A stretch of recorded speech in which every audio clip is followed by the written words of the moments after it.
안녕하세요. 맛도소강 간장 송미선입니다. 제 채널을 소개하면요. 저는 365일 차를 만들어서 맛의 여행을 하고 있어요. 제가 만든 차는 좀 특별한데요. 그동안 제가 만든 차는 한 100여 가지 정도가 돼요. 과일로 차를 만들기도 하고요. 버려지는 껍질로 활용해서 차를 만들어요. 껍질에는 그 식물들이 그 외부 환경을 이겨내려고 면역 성분을 많이 가지고 있거든요. 그래서 제가 그걸 먹어줘야 돼요. 왜냐하면 요즘에 그 면역력 떨어진 사람이 정말 많더라고요. 병원에서는 그 면역력 주사까지 있더라고요. 그래서 이제 이런 건 차를 만들게 됐고요. 주로 이제 계절에 나오는, 제철에 나오는 채소로 차를 만들기도 하고요. 예를 들어서 겨울에만 나오는 겨울동 시금치요. 달달한 거 너무 아깝잖아요. 그래서 저는 이걸 차를 만들어요. 그리고 또 봄동도 그렇죠.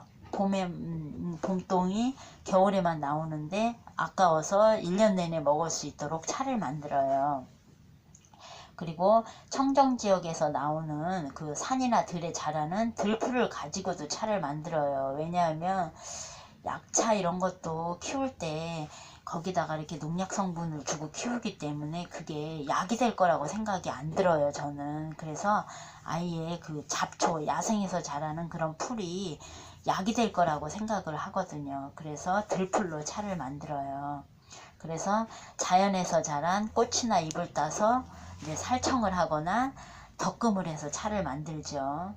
보통 그 전문으로 차 만드는 분은 뭐 9번 덕금하고 막 이러는데요. 저는 그렇게 안 해요. 저는 딱 한 번 덕금하고요. 딱 한 번만 해도 충분하게 맛이 우러나요. 그래서 생수에다 넣어서 우려놔서 드실 수도 있고요. 끓여서 먹을 수도 있고요. 저는 또 열매를 가지고 차를 만들기도 하는데요. 저는 전체를 먹는 전체식으로 해요. 그래서 그 음식 전체를 활용해서 먹기 때문에 예를 들어서 대파 같은 경우에는 뭐 뿌리 기능하고 또 그 흰 부분하고 또 다르거든요. 그래서 전체를 먹어줘야지 되는 거거든요. 그럼 이제 음양에 맞춰서 차를 먹기도 하고요. 준비합니다. 그리고 맛의 여행의 의미로 그 마시는 차이기 때문에요. 제가 차 맛이 만들었는데 차 맛이 없으면요. 여러 가지 맛을 섞어서 브랜딩하면 혼합차로 마실 수 있게 돼요. 그리고 맛있어지거든요. 저는 이제 그 차를 하우스에서 자란 연한 것보다 자연을 한껏 받고 자란 거친 것 있잖아요. 그런 걸로 선택해서 오히려 더 차를 만들어요. 제가 이제 차를 마시는 도서관을 하는 거는요, 이 맛을 표현하는 활동을 하고 싶은 거예요. 그림이나 글, 느낌을 글로 표현해 보고 싶어요. 그래서 아직은 이제 많이 못했지만, 이제 만나서 여러분들하고 함께 하려고 제가 이 채널을 만드는 거예요. 그게 음식은 생명이 생명으로 이렇게 이어가는 하나의 연결고리잖아요. 그래서 세상은 모두 파동으로 이루어졌고, 이 음식을 먹을 때 감사한 마음을 절대적으로 가지고 먹어야 되더라고요. 그래서 감사한 마음을 가지고 맛을 이제 경험을 해야 되는 거죠. 저는 이제 이 음식이 주는 맛과 향이 우리 몸한테 어떤 영향을 끼치는지도 연구하고 싶어요. 그래서 이제 맛도서관을 만들었지만 요즘에 뭐 보이는 풍경, 보이는 여행을 많이 하죠. 그렇지만 보이지 않는 여행은 잘 안 하잖아요. 저는 이 보이지 않는 여행을 안내하는 안내자가 되고 싶어요. 또 건강차를 만들어서 먹게 되면 내 머릿속의 신경망에 일이 어떻게 확장이 될까? 놀라운 맛이 들어가게 되면 우리 몸이 신비하기 때문에 그 냄새의 맛과 향이 전달되면 얼마나 놀라운 일이 벌어지겠어요. 그래서 저는 이제 특히 아이들하고 이런 차 맛을 경험하고 싶어요. 왜냐면 요즘에 막 편식을 하는 아이들이 정말 많잖아요. 그래서 저희 도서관에 오면 당근도 차를 마실 수 있고 대파도 차를 마실 수 있고, 왜냐면 아이들이 정말 맛있다고 더 달라고 하는 거예요. 그래서 저희는 아주 그 차의 경험이 지금 많이 한 상태이기 때문에 아이들도 분명히 맛있게 잘 먹을 수 있어요. 저는 이제 이 차 마실 때 일상에서 이렇게 잠시 쉬어가는 쉼의 시간이잖아요. 그래서 내가 나한테 주는 선물이죠.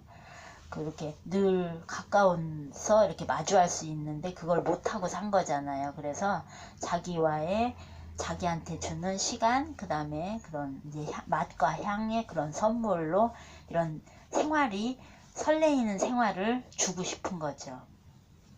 저는 이제 제 차가 차로만 마실 수 있는 게 아니더라고요. 만일 이제 주방에서 음식을 만들 때요, 그 채소 국물, 맛내기 국물용으로도 이용할 수가 있어요. 왜냐하면 제가 양파차를 만들어 놓으면 나중에 양파가 없을 때 이걸 넣어서 끓여 먹을 수도 있는 거예요. 표고버섯 차가 얼마나 맛있는지 모르죠. 그 차를 이렇게 된장국에다 넣어 먹을 수가 있는 거예요. 그리고 이거를 덕금한 거기 때문에 가루로 만들어 놓으면요, 볶음밥에 그 후리카켈처럼 이렇게 뿌려서 먹을 수도 있어요. 그리고 또 한 가지는요, 우리가 밥을 지을 때 콩을 올려서 지어 먹잖아요. 근데 저는 콩보다 이런 채소, 이런 덕금한 차를 올려가지고 밥을 하면요, 곤드레 밥처럼 맛있게 먹을 수가 있는 거예요. 간장 양념만 하면 되니까요. 그리고 이제 이렇게 차를 먹게 되다 보니까 사람들이 껍질을 먹으면 농약 성분 때문에 안 된다고 하시는 분들이 있는데요. 껍질에 영양가가 워낙 많이 있다고 하니까 그 다 버리고 속만 먹는 것보다 안 먹는 것보다는 난 거예요. 그 대신 농약을 잘 닦아야 되는 거죠. 그리고 또 우리가 농사 짓는 분들도 믿어줘야 돼요. 왜냐하면 그분들이 정말 아무리 자기가 키운 거 다 판매하고 자기는 안 먹고 다른 데서 사 먹을까요? 그러진 않을 것 같아요. 우리는 그런 작물 키우는 사람을 믿어줘야 돼요. 왜냐하면 작물이 만들어지기까지 정말 많은 수고가 들어가거든요. 그분들은 그 농약 없이 그 작물을 키울 수가 없어요. 왜냐하면 그 애벌레나 뭐 곤충들이 엄청나게 오거든요. 그래서 우리는 서로 믿어주면서 그런 이제 불신의 마음을 갖지 말아야 돼요. 상대방을 믿어줘야 되죠. 어차피 이 농약은 우리가 만들었잖아요. 이거를 당장 껍질을 버리고 안 먹는다고 해도 이미 농약이 이미 흙 속에서 떨어져 내렸고 그 흙에서 자란 걸 작물을 우리가 먹잖아요. 그래서 껍질을 안 먹는다 그래서 그 농약을 안 먹는 게 아니거든요. 그러니까 잘 씻어서 편안한 마음으로 드세요. 우리 몸에 놀라운 치유 능력이 있어. 나는 내 몸에 있는 독소를 모두 배출시킬 수 있어. 이런 마음으로 두려움 없이 마셔야지. 두려움을 가지고 음식을 먹으면 바로 독을 먹는 것과 같아요. 그러니까 여러분도 너무 농약에 요즘 걱정하지 마시고, 보니까 그거 믿음이 못하니까 그 뭐 식초에다 씻고 또 뭐 밀가루에다 씻고 베이킹 소다로 씻고 그러면 우리가 환경이 더 오염되잖아요. 그러니까 좀 물로 충분히 깨끗하게 씻고 그렇게 너무 불신하면서 먹지 않는 그런 마음으로, 제 차는 이런 마음으로 만들었으니까 그렇게 이렇게 함께 마시면서 이런 이야기를 더 깊이 생각해보는 기회가 됐으면 좋겠어요. 그래서 앞으로 제가 만들어 놓는 365일 차를 이렇게 채널에 올려놓을 테니까 여러분도 같이 공감하면서 이렇게 감사한 마음으로 이렇게 이제 같이 함께하는 시간을 가졌으면 좋겠습니다. 그러면 안녕히 계세요.